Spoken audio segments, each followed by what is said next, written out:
ಬೆಂಗಳೂರಿನಲ್ಲಿ ಆತ್ಮಹತ್ಯೆಗೆ ಯತ್ನಿಸಿದ್ದ ನವ ವಿವಾಹಿತೆ ಗಾನವಿ ಚಿಕಿತ್ಸೆ ಫಲಕಾರಿಯಾಗದೆ ಖಾಸಗಿ ಆಸ್ಪತ್ರೆಯಲ್ಲಿ ಸಾವನ್ನಪ್ಪಿದ್ದಾಳೆ. ಗಾನವಿ ಕೇವಲ 58 ದಿನಗಳ ಹಿಂದೆ ಸೂರಜ್ ಎಂಬುವರನ್ನ ವಿವಾಹ ಆಗಿದ್ರು.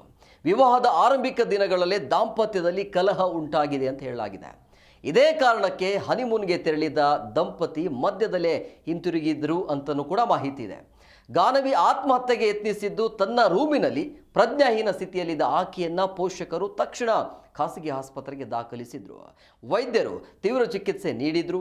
ಗಾನವಿ ಆರೋಗ್ಯ ಸ್ಥಿತಿ ಗಂಭೀರ ಆಗಿತ್ತು. ವೈದ್ಯರು ಆಕೆಯ ಬ್ರೈನ್ ಡೆಡ್ ಆಗಿರುವುದಾಗಿ ದೃಢಪಡಿಸಿದ್ರು. ತಡರಾತ್ರಿ ಚಿಕಿತ್ಸೆ ಫಲಕಾರಿಯಾಗದೆ ಗಾನವಿ ಮೃತಪಟ್ಟಿದ್ದಾರೆ ಅಂತ ತಿಳಿದು ಬಂದಿದೆ. ಈ ಘಟನೆಗೆ ಸಂಬಂಧಿಸಿದಂತೆ ರಾಮಮೂರ್ತಿ ನಗರ ಪೊಲೀಸ್ ಠಾಣೆಯಲ್ಲಿ ಎಫ್ಐಆರ್ ದಾಖಲಾಗಿದೆ.